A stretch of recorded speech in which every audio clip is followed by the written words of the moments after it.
ഈ പഞ്ചായത്തിനെ പറ്റി പറയുവാണെങ്കിൽ ഈ പഞ്ചായത്തിൽ നിന്ന് ഹരിതകർമ്മസേന എന്ന് പറഞ്ഞ് സ്ത്രീകളെ വീടുകളിൽ പ്ലാസ്റ്റിക് എടുക്കാനൊക്കെ വിടുന്നുണ്ട്. വീടും പരിസരവും ശുചിയാക്കണമെന്നും പറഞ്ഞ് അവർക്ക് ഇത്ര രൂപ വെച്ച് വീട്ടുകാരും കൊടുക്കുന്നുണ്ട് എന്ന് പറഞ്ഞ് വൃത്തിയാക്കണമെന്ന് പറയുന്നവർ ആ പഞ്ചായത്തിൻ്റെ അവസ്ഥയൊന്ന് നോക്കി. കാടും പടപ്പും കയറി ഇതിനകത്ത് പാമ്പ് വരെയുണ്ട്. അതാണ് ഈ കോട്ടാങ്ങ പഞ്ചായത്തിൻ്റെ അവസ്ഥ.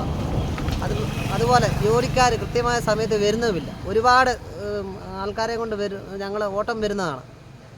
അപ്പോൾ അവരുടെ സമയത്താണ് അവരെ വരുന്നത്. അതുപോലെ കൃത്യമായ ഒരു സമയം ഈ കോട്ടാങ്ങ പഞ്ചായത്തിനില്ല.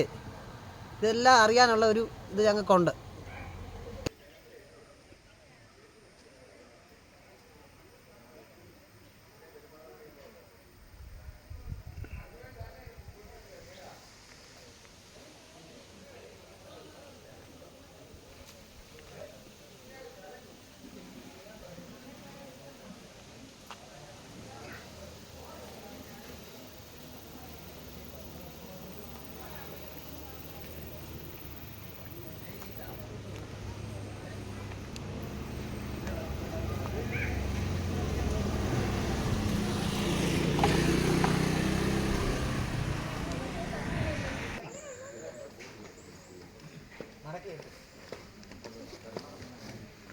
നമ്മൾ 5-6 മാസമായി കിടന്ന് സഹിക്കുന്നു.